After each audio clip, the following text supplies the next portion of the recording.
1874, a letter was written that would quietly change the way art was taught in America. Charles Eliot Norton addressed his colleague, President Charles William Eliot.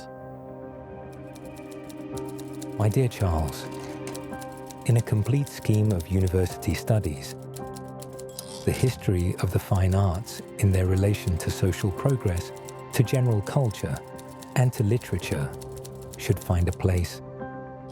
Too much has been written concerning them from the purely aesthetic side. Their more important relations to history and literature have been more or less disregarded. We need to quicken the sense of connection between the present and the past, and see culture as the inheritance, material and moral, that we receive from our predecessors and which we are to transmit to our successors. So art history began at Harvard with the appointment of Charles Eliot Norton in 1874, and his lectures were extremely popular. They were given in Saunders Theater. It was the only space on campus that was large enough to hold all the students who wanted to hear his lectures.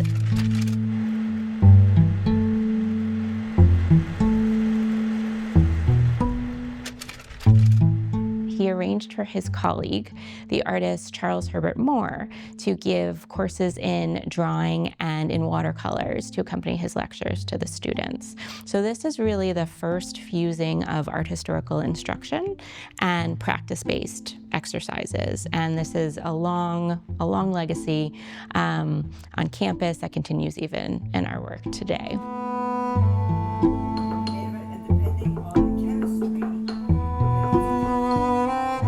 Norton believed that the appreciation of the fine arts demanded first to be educated in the art of looking. He laid the groundwork for a drawing program and pedagogy that centered students' training on personal, hands-on interaction with art objects. Norton's vision was shaped by his friend and mentor, John Ruskin, the English critic who believed that to draw was to see. Ruskin taught that art revealed the moral and spiritual temper of a society. Together, these ideas, Norton's humanist scholarship and Ruskin's moral aesthetic, formed the foundation of American art historical teaching. Norton's ideas had taken root. A new museum was built.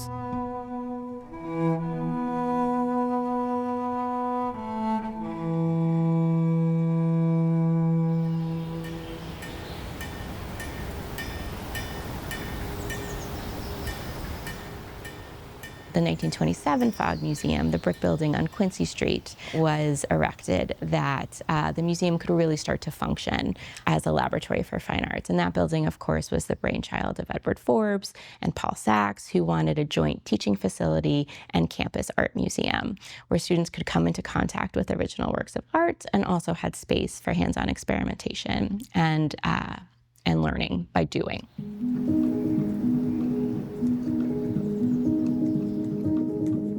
Forbes, though, had been thinking about this concept for a long time. He gives an address to the American Association of Museums where he talks about the Fogg Museum as the laboratory for the fine arts department.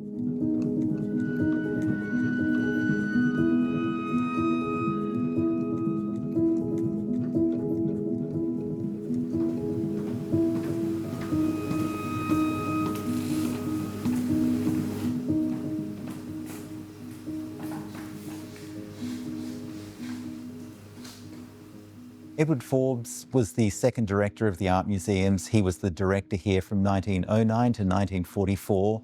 He was an amazing visionary person, and he had a lifelong passion to understand how artists worked. So he wanted to understand the process that an artist would go through to create a work of art, having a dialogue with an artist that had died many, many centuries earlier.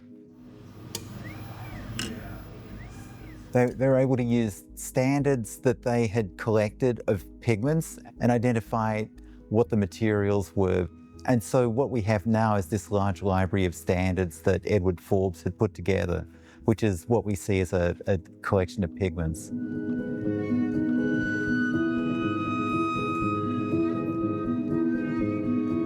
The first assignment for every class is always a close-looking assignment, usually with the museum, so we'd go and spend 30, 45 minutes with an object and just look, just write down everything that you see, that you think you see. The scientists got to talk us through exactly what they did to come to those conclusions through the object into its history. And you can really, really look, you can really see every little crack and crevice and scratch within the object, and it is there. You just have to know how to look and where and through what lenses.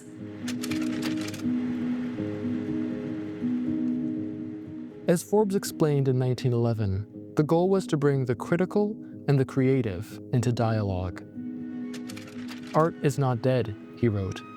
It is not a memory of the past, nor a butterfly preserved in a glass bottle. It is among us, and it is part of life.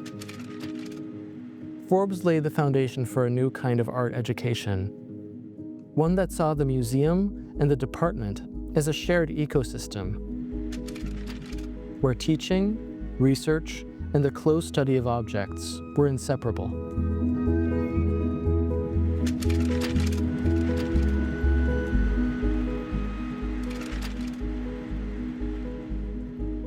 Before we used digital projections, this was how the students in the department learned to see. It was for projecting glass slides that were made from image reproductions from all over the world. Nowadays, we can use digital reproductions of images in the classroom. We can zoom in to study the details of a brushstroke, for example. And then you see those inclusions there in this layer here. But the act of looking, the careful attention, the patience that it requires still remains essential.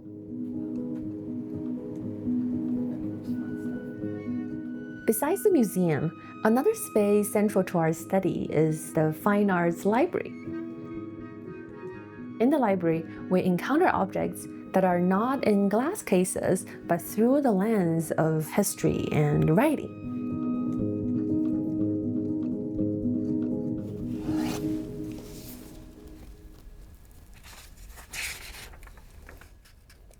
In the new FOG, for the first time, there was a dedicated space for a library. And prior to that, from 1875, art books had been collected for Harvard College Library in Gore Hall.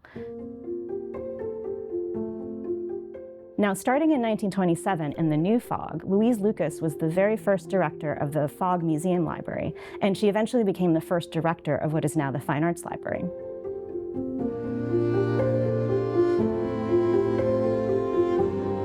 When the new FOG opened in 1927, the library became part of its living body. Students passed through the museum's halls to reach the reading room, moving from art to inquiry, from seeing to understanding. The passage from gallery to library became a kind of education in itself. The eye trained by art, the mind by books. Over time, the library became a landscape of vision itself, a place where every page and image opened another way of seeing.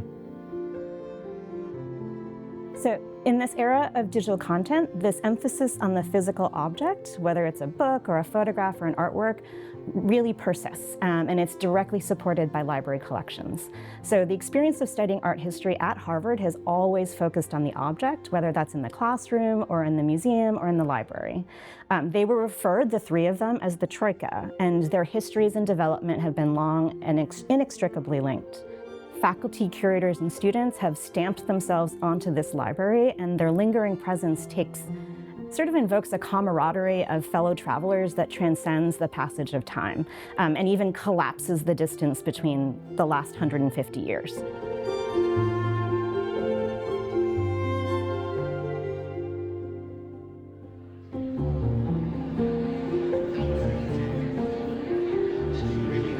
Both a challenge and a huge opportunity because being in the beginning of a program. The motto for the History of Art department was coined in a letter exchange between the great A.B. Warburg, who, writing to Paul Sachs, the director of the History of Art undertaking, and he listened to the plans at Harvard, and he said that this is going to be an Augenerziehung, he said, which is translated as an education for the eyes, or education for the eye. The German is a little bit different. Erziehung is almost suggestive of a child, and therefore immediately brings in the pedagogy, the schoolroom, even the parents teaching the child. But I would have said that it's more elemental almost than education. I think the other particularity of our department is that it's very naturally global. That is, we look at all human artifacts from all times.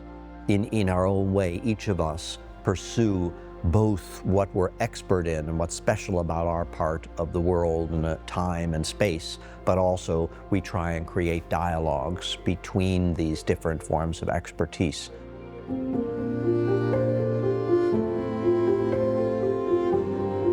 A century and a half later, the department continues to grow from the questions first posed by Norton and Forbes. How do we learn to see? And what does seeing teach us about the world we inherit? Across time, each generation has reimagined that conversation, finding new ways to study, preserve, and create. The education of the eyes is still unfinished. It is a living practice, renewed each time a student looks and begins to see.